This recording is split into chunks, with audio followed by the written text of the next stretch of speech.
অফিসে আমার প্রতি সবার নজর ছিল, শুধুমাত্র সহকর্মীরা নয়, বরং আমার বসও আমার দিকে বেশ নজর রেখেছিলেন। একদিন বস আমাকে তার কেবিনে ডেকে আমার সাথে জোর করে খারাপ কিছু করার চেষ্টা করেন। আমি সাহস করে বসকে দূরে ঠেলে দিয়ে কেবিন থেকে বের হয়ে আসি। বের হয়ে লিফটে উঠতেই বসও আমার পিছু নেন। হঠাৎ লিফটটি বন্ধ হয়ে যায়।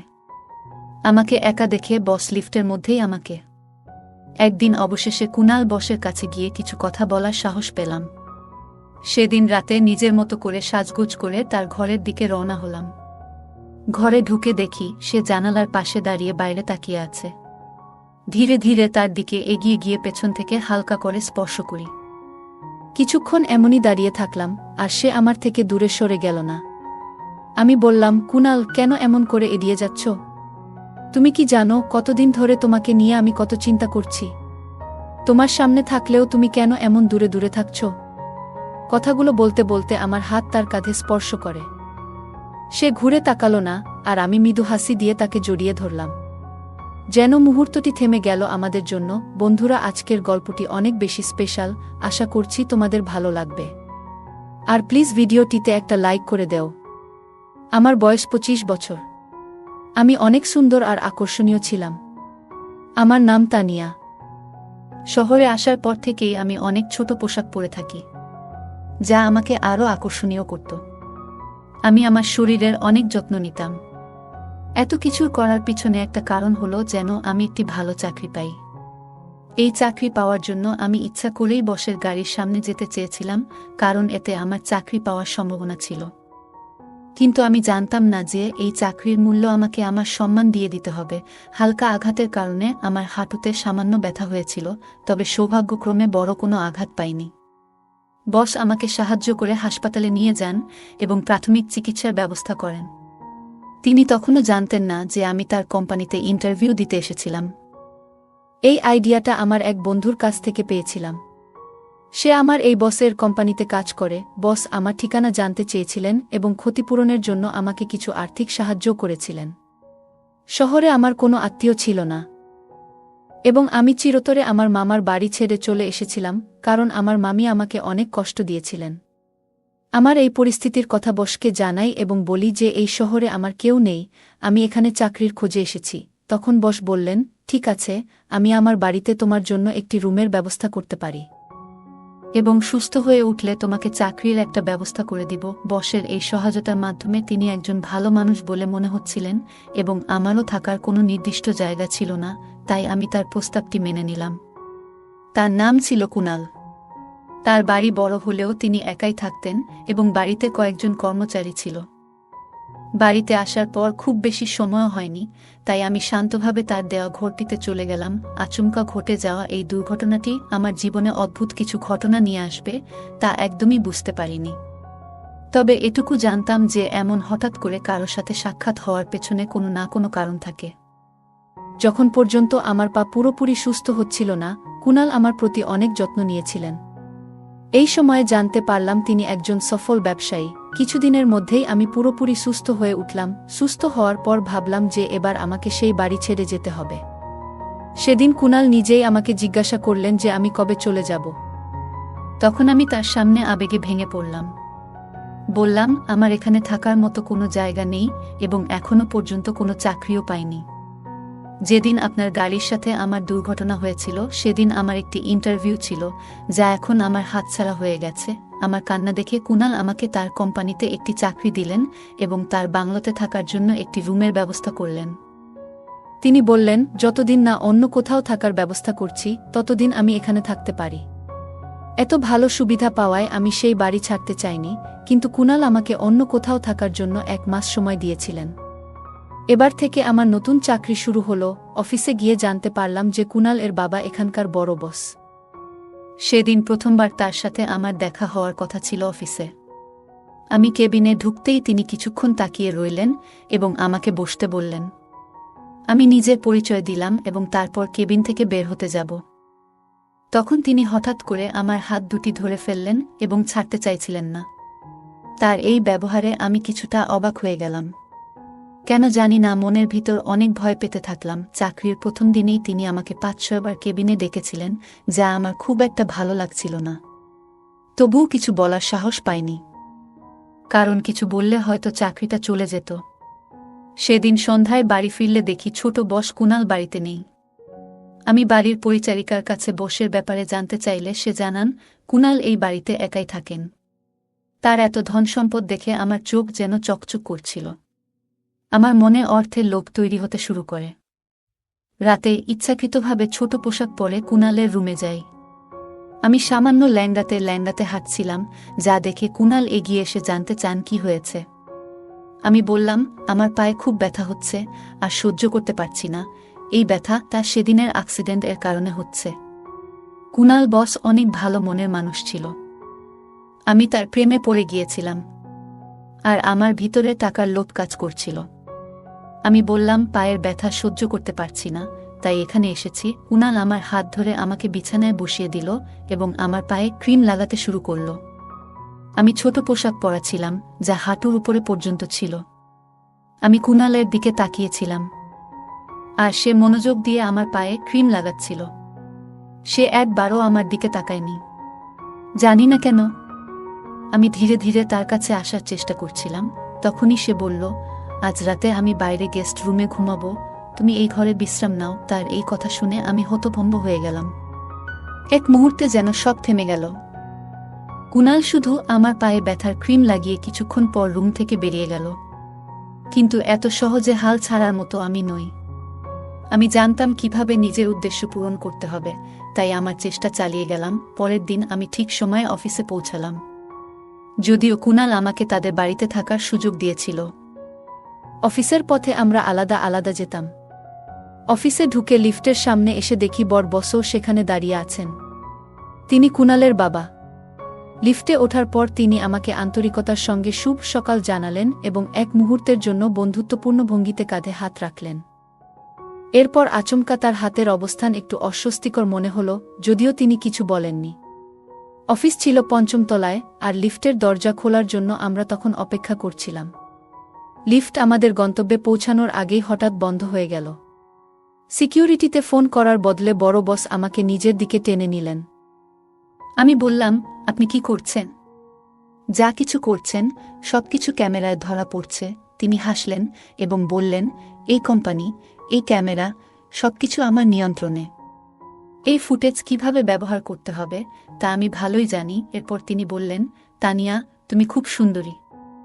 এত সুন্দর মেয়ে আগে এই কোম্পানিতে দেখিনি। তোমার চাকরিটা কিভাবে পেয়েছ সেটা আমি জানি, কিন্তু এই চাকরি ধরে রাখতে চাইলে আমাকে ভালো রাখতে হবে। তার এই ধরনের কথা শুনে আমার মনে অনেক কষ্ট পেলাম। বসের বয়স প্রায় ৬০ হবে, কিন্তু তিনি তার বয়সকে মানতে রাজি নন। তিনি আরও বললেন, যদি দ্রুত ধনী হতে চাও তবে এটাই সঠিক পথ। আমারও আর্থিক সচ্ছলতা অর্জনের ইচ্ছা ছিল, তবে এভাবে নয়। তার কাছাকাছি আসতে আমার অস্বস্তি হচ্ছিল। তিনি নিজের হাত থেকে ব্যাগটা নিচে রেখে আমাকে আরও শক্ত করে ধরলেন। ঠিক তখনই হঠাৎ করে লিফট চালু হয়ে যায় এবং তিনি আমার থেকে দূরে সরে যান। লিফটের দরজা খুলতেই দেখি সামনে কুনাল দাঁড়িয়ে। সে জিজ্ঞাসা করল, তানিয়া, তুমি ঠিক আছো তো? আমি মাথা নেড়ে তাকে আশ্বস্ত করলাম এবং লিফট থেকে বেরিয়ে এলাম। বাইরে এসে নিজের ডেস্কে গিয়ে প্রথমেই ২ গ্লাস পানি খেলাম, কারণ লিফটে যা ঘটেছিল তাতে আমি বেশ ঘাবড়ে গিয়েছিলাম। শহরে একা এসে নিজের দায়িত্বে এখানে থাকার সিদ্ধান্ত নিয়েছিলাম, তাই জানতাম যে এমন পরিস্থিতিরও মুখোমুখি হতে পারে। একজন একা মেয়ের জন্য এই পথটা একেবারেই সহজ নয়। চাকরির দ্বিতীয় দিনেই কোম্পানির বড় বস আমার সাথে এমন অনাকাঙ্ক্ষিত আচরণ করার চেষ্টা করেছিলেন। কষ্টে নিজেকে সামলে নিলাম। আজ অফিসে আমার এক সহকর্মী আমাকে জানালো যে কুনাল এবং বড় সাহেবের মধ্যে ঘনিষ্ঠ সম্পর্ক রয়েছে। কুনাল আসলে বড় সাহেবের ছেলে এবং কিছুদিন আগে প্রথমে আমি তাদের লিফটে একসঙ্গে দেখেছিলাম, কিন্তু তারা এমনভাবে আচরণ করছিলেন যেন একে অপরকে চিনেন না। কুনাল একাই থাকতেন, হয়তো তার বাবার কিছু খারাপ দৃষ্টিভঙ্গির কথা জানতেন বলেই দূরে থাকার সিদ্ধান্ত নিয়েছিলেন। আমি তাদের ব্যক্তিগত বিষয়ে জড়াতে চাইনি। আজ পুরো দিন বড় বস আমাকে কেবিনে ডাকেননি, যা আমার জন্য একটু অদ্ভুত লেগেছে। কুনালের বয়স অনুযায়ী যে জিনিসগুলি তারই উপভোগ করার কথা, সেগুলো তার বাবা এই বয়সে করতে চাইছিলেন। আমি মূলত কুনালের মনোযোগ পাওয়ার চেষ্টা করছিলাম, কারণ তাকে আমার লক্ষ্য হিসেবে ধরেছিলাম। তার বয়স প্রায় ৩৫ বছর বয়স হলেও তার মধ্যে এক ধরনের উজ্জীবিত চেতনা ছিল যা বারবার আমাকে তার দিকে টানছিল। সেদিন রাতে আমি ইচ্ছাকৃতভাবে তাকে আমার ঘরে ডেকে স্কার্টের হুক লাগানোর জন্য বলি। তখন তার হাতের সামান্য স্পর্শ অনুভব করেছিলাম। হুক লাগানোর পর কুনাল দ্রুত রুম থেকে বেরিয়ে যান। সে দিন দিন আমার কাছ থেকে দূরে সরে থাকতে শুরু করছিল। জানি না কেন আমি তাকে আমার মনের কথাগুলো বুঝাতে পারছি না। কিছুক্ষণ পর আমি প্রস্তুত হয়ে তার ঘরে যাই, কিন্তু তাকে সেখানে খুঁজে পেলাম না। সেদিন আমি তার জন্য অনেক সুন্দর করে সেজেছিলাম, যে কেউ আমাকে দেখলে অবাক হয়ে যেত। পুরো বাড়িতে খোঁজাখুঁজি করেও তার সন্ধান পেলাম না। তখন বাড়ির কাজের লোকের কাছে জিজ্ঞাসা করলাম তিনি কোথায় আছেন। তারা জানালেন যে কুনাল কোনো কাজের জন্য বাইরে গিয়েছেন। কুনালের জন্য অপেক্ষা করতে করতে অবশেষে আমি নিজের ঘরে গিয়ে ঘুমিয়ে পড়লাম। এভাবে কেটে গেল কয়েকদিন। প্রতিদিন রাতে আমি পরিপাটি হয়ে কুনালের ঘরে যেতাম, কিন্তু কখনোই তাকে সেখানে খুঁজে পেতাম না। রাতে সে কোথায় যেত তা আমার বুঝে আসছিল না। এত সুন্দরী ও আকর্ষণীয় মেয়ে তার সামনে থাকার পরও সে কেন আমার প্রতি আকর্ষণ বোধ করছিল না, এ নিয়ে আমার মনে কৌতূহল তৈরি হয়েছিল। একদিন অবশেষে তার কাছে গিয়ে কিছু কথা বলার সাহস পেলাম। সেদিন রাতে নিজের মতো করে সাজগোজ করে তার ঘরের দিকে রওনা হলাম। ঘরে ঢুকে দেখি সে জানালার পাশে দাঁড়িয়ে বাইরে তাকিয়ে আছে। ধীরে ধীরে তার দিকে এগিয়ে গিয়ে পেছন থেকে হালকা করে স্পর্শ করি। কিছুক্ষণ এমনই দাঁড়িয়ে থাকলাম, আর সে আমার থেকে দূরে সরে গেল না। আমি বললাম, কুনাল, কেন এমন করে এড়িয়ে যাচ্ছ? তুমি কি জানো কতদিন ধরে তোমাকে নিয়ে আমি কত চিন্তা করছি? তোমার সামনে থাকলেও তুমি কেন এমন দূরে দূরে থাকছ? কথাগুলো বলতে বলতে আমার হাত তার কাঁধে স্পর্শ করে। সে ঘুরে তাকালো না, আর আমি মৃদু হাসি দিয়ে তাকে জড়িয়ে ধরলাম। সে আমায় আলতো করে নিজের বাহুতে টেনে নিল, যেন মুহূর্তটি থেমে গেল আমাদের জন্য। ধীরে ধীরে আমাকে নিয়ে বিছানার কাছে নিয়ে এলো। আমি বিছানার একপাশে বসতেই আমার হাত হঠাৎ করে পাশে রাখা একটি বোতামে পড়ল। বোতাম চাপা মাত্রই ঘরের আলো হঠাৎই উজ্জ্বল হয়ে উঠল, আর এক তীব্র শব্দ কানে এলো। চমকে উঠে সামনে তাকিয়ে দেখি যে মানুষটিকে এতক্ষণ ধরে আমি আমার সঙ্গী মনে করছিলাম, সে আসলে অন্য কেউ। সামনে দাঁড়িয়ে থাকা ব্যক্তি প্রায় 60 বছরের বৃদ্ধ, যার শরীরে আমার কুনালের পোশাক। আমি তাড়াতাড়ি দূরে সরে এসে বললাম, এটা আপনি কি করছেন? আমি আপনার ছেলের কাছে এর অভিযোগ করব। তিনি হেসে বললেন, তোমাকে যা প্রয়োজন তাই দিতে এসেছি। তোমার চাওয়া সুখ তোমার কুনাল তা দিতে পারবে না। তার অভ্যাসই এমন, সে শুধু মানুষের মন ভাঙে। তার কথা শুনে আমি বেশ অবাক হয়ে গেলাম।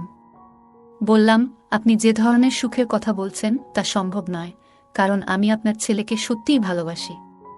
তিনি একটু হেসে বললেন, ভালোবাসা? আর তা ওর জন্য? ও তোমার অনুভূতির মূল্য কোনোদিনও দেবে না। আমি দেখছি গত কয়েকদিন ধরে তুমি তার কাছে যাওয়ার চেষ্টা করছো, কিন্তু তুমি কি জানো সে প্রতিদিন রাতে কোথায় যায়? এটা জানলে তোমার এই ভালোবাসার অনুভূতি হয়তো বদলে যাবে। আমি তার কথা শুনে অবাক হয়ে গেলাম। তোমাকে আমার কাছেই আসতে হবে, তবে চিন্তা করো না, তিনি বললেন, আমি তোমাকে গ্রহণ করব ততক্ষণে, যতক্ষণ তুমি নিজে থেকে আসতে চাও। এরপর তিনি আমার কাছে এসে আমার হাত ধরলেন। আমি নিজেকে সরিয়ে নিতে চেষ্টা করলাম। তখন তিনি বললেন, ভয় পেজো না, আমি তোমার উপর কোনো জোর খাটাবো না। যেমনভাবে এসেছ ঠিক তেমনই এখান থেকে চলে যেতে পারবে।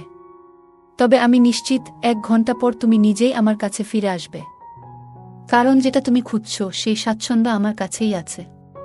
হ্যাঁ, আমার বয়স বেশি, যা কিছু তুমি চাও সবকিছু তোমার চোখের সামনেই আছে। এ কথা বলে তিনি আমার হাত ধরে আমাকে ঘরের বাইরে নিয়ে গেলেন। তারপর আমাকে তার গাড়িতে বসালেন এবং নিয়ে চললেন এক হাসপাতালে। কেন সেখানে যাচ্ছি সেটা আমি বুঝতে পারলাম না। হাসপাতালের দরজায় পৌঁছাতেই আমরা লিফটের দিকে এগোলাম। লিফট খুলতেই দেখি সামনে দাঁড়িয়ে আছে কুনাল। সে তখন নিরাপত্তার পোশাক পরে রাতের শিফটে হাসপাতালের নিরাপত্তা রক্ষীর কাজ করছে।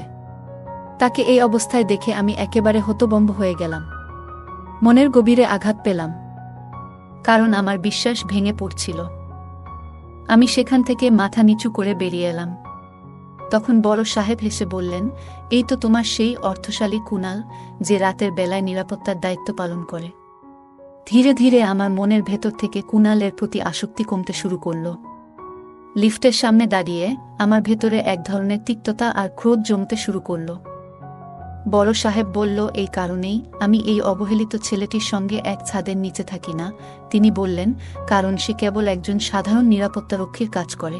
ঠিক তখনই কুনা সেখানে এলো। সে আমাকে দেখে বিস্ময়ে বলল, তুমি এখানে কেমন করে এলে তানিয়া? আমি জিজ্ঞাসা করলাম, তুমি কি না একটি কোম্পানির মালিক? তবুও তুমি কেন এমন কাজ করছো? কুনাল শান্ত গলায় বলল, তোমাকে ব্যাখ্যা দেওয়ার প্রয়োজন নেই। তবে সত্যি হলো, গত কিছুদিন ধরে আমার এবং আমার বাড়ির সঙ্গে তোমার কিছু সম্পর্ক তৈরি হতে চলেছে। হ্যাঁ, আমি একটি কোম্পানির মালিক, কিন্তু তোমার মনে হয়তো প্রশ্ন উঠছে কেন আমি রাতের বেলায় নিরাপত্তার কাজ করি এবং আমার বাবা আর আমি কেন পরস্পরের সঙ্গে কথা বলি না।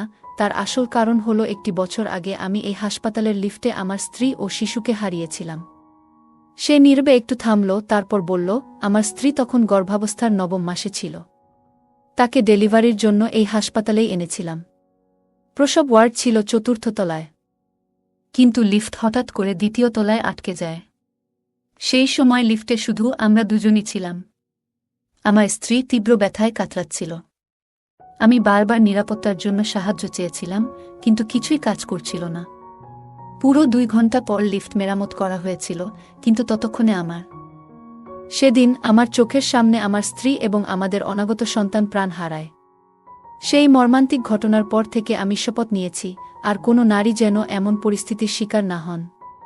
তাই প্রতিদিন রাতে আমি এখানে লিফট গার্ড হিসেবে কাজ করি এবং সারা রাত লিফটে পাহারায় থাকি। সেদিন কিছু মুহূর্তের দেরিতে সাহায্য না পাওয়ার কারণে আমি আমার জীবনের 2টি মূল্যবান মানুষকে হারিয়েছি। কুনাল শান্ত স্বরে বলল, আমার বাবা আমার এই কাজ একেবারেই পছন্দ করেন না, এজন্যই আমাদের মধ্যে দূরত্ব সৃষ্টি হয়েছে। বাবা চান আমি এসব ভুলে যাই, কিন্তু এমন কিছু ভুলে যাওয়া এতটা সহজ নয়, কারণ এর সঙ্গে আমার গভীর আবেগ জড়িয়ে আছে। কুনাল এর এই কথা শুনে আমার চোখে অশ্রু চলে এলো। তার অনুভূতিগুলো এতটাই আন্তরিক ছিল যে শুনে তার বাবারও চোখ ভিজে উঠল। তিনি ছেলেকে জড়িয়ে ধরে মাফ চাইলেন। এদিকে বড় সাহেব আমার দিকে ফিরে বললেন, আমাকে ক্ষমা করো, আমি তোমার পরীক্ষা নিচ্ছিলাম। তুমি কিন্তু কুনালের প্রতি শুধু তার অর্থের জন্য আকৃষ্ট হয়েছিলে। তুমি ইচ্ছাকৃতভাবে তার গাড়ির সামনে এসে তাকে বাধ্য করেছিলে তোমার সাহায্য করতে। কিন্তু একটা বছর আগে কুনালের জীবনে যা ঘটেছে, তারপর থেকে সে খুবই সংবেদনশীল হয়ে উঠেছে। সে সবসময় যে কোনো নারীর সাহায্যে প্রস্তুত থাকে। তুমি যে কাজটা করছিলে সেটা ভুল ছিল, তাই তোমার প্রতি কিছুটা কঠোর হতে বাধ্য হয়েছিলাম, বড় সাহেব বললেন। তার এই কথাগুলো শুনে আমার ভুলটা স্পষ্ট হয়ে গেল। আমি কুনাল এবং তার বাবার কাছে ক্ষমা চাইলাম।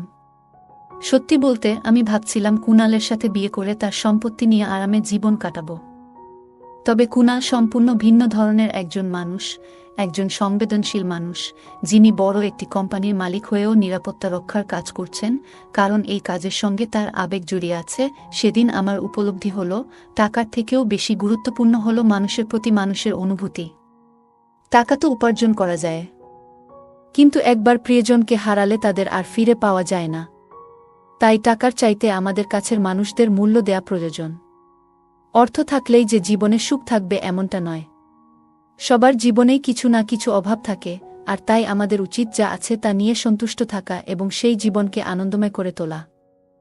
এই গল্প আমাদের মূল্যবান শিক্ষা দেয় যে প্রকৃত ভালোবাসা ও সম্পর্ক গড়ে তুলতে গেলে আত্মস্বার্থ বাদ দিয়ে আন্তরিকতা ও সততার প্রয়োজন। গল্পের মূল চরিত্রটি প্রথমে কুনালের প্রতি আকৃষ্ট হয়েছিল তার অর্থ ও আরামের জীবনের জন্য, কিন্তু আস্তে আস্তে তার ভুল উপলব্ধি করে। সে বুঝতে পারে কুনাল শুধুমাত্র একজন ধনী ব্যক্তি নয়, বরং একজন সংবেদনশীল মানুষ, যার জীবনে গভীর মানসিক আঘাত রয়েছে এবং যিনি নিজের জীবনকেও মানবিক সেবার জন্য উৎসর্গ করতে ইচ্ছুক। বড় সাহেবের কথায় বোঝা যায় তিনি মূল চরিত্রের উদ্দেশ্য যাচাই করতে চেয়েছিলেন। এমন আচরণের মাধ্যমে তিনি তাকে বুঝিয়ে দেন যে কাউকে স্বার্থের জন্য ব্যবহার করা ঠিক নয়। একজন মানুষের প্রকৃত মূল্য তার সম্পত্তি বা সামাজিক অবস্থান দিয়ে বিচার করা উচিত নয়, বরং তাকে বিচার করা উচিত তার মানবিক গুণাবলী ও অনুভূতির গভীরতা দিয়ে। গল্পটি আমাদের আরও শিক্ষা দেয় যে সঠিক উদ্দেশ্য নিয়ে মানুষের সঙ্গে সম্পর্ক তৈরি করা উচিত, যাতে সম্পর্কটি দীর্ঘস্থায়ী এবং মূল্যবান হয়। শুধু সুবিধা পাওয়ার জন্য সম্পর্ক গড়ে তোলা শেষমেশ নিজের ক্ষতি ডেকে আনতে পারে। মূল চরিত্রটি যখন নিজের ভুল বুঝতে পারে এবং কুনাল ও তার বাবার কাছে ক্ষমা প্রার্থনা করে, তখন সে তার নিজের আত্মপর্যালোচনা করে, যা ব্যক্তিত্বের উন্নতির জন্য অত্যন্ত প্রয়োজনীয়। বন্ধুরা, যদি এই গল্পটি ভালো লেগে থাকে তাহলে দয়া করে ভিডিওটি লাইক করুন এবং আমাদের চ্যানেলটি সাবস্ক্রাইব করুন। পাশে থাকা বেল আইকনটি প্রেস করুন, যাতে করে আমরা যখনই নতুন ভিডিও আপলোড করি তার নোটিফিকেশন সবার আগে আপনার কাছে পৌঁছে যায়। ধন্যবাদ, দেখা হবে আমাদের পরবর্তী ভিডিওতে।